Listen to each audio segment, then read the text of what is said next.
Aşkım. Aşkın olmadığı yerde benim ne işim var? İçimde, kalbimde olmam bir işe yaramıyor. Dokunduğum yer kanıyor. Sızlanıyorum.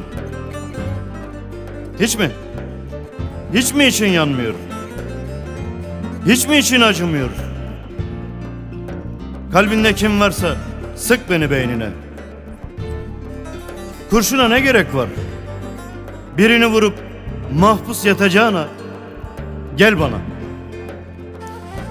Bütün kalbimle yataklık ederim sana. Böyle sensiz yaşamaktansa aşkına eşkıya olur, çıkarım yüreğinin dağlarına. Böyle günahsız, öyle silahsız yaşarım seninle. Sen çağır yeter ki. En ağır silahın ben olurum. Aşkına eşkıya olur, çıkarım yüreğinin dağlarına. Nöbet tutarım, kimseyi sokmam kalbine. Ne olur, ne olur, hadi sık beni beynine. Korkma. Ölüm olsam korkma.